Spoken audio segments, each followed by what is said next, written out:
के पोस देली अरे दूधवा पिलाई के, चारि गो के पोस देली अरे दूधवा पिलाई के,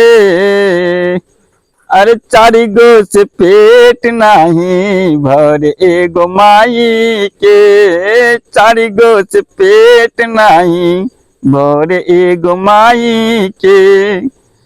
अरे ये हमाई पूछतानी सूखल बा ओठ रे, ओही माई के देता लोगवा दिलबा पर चोट रे, भीजल सुतेली अपने सूखल सुताई के, चारि गो से पेट नाही भरे एगो माई के,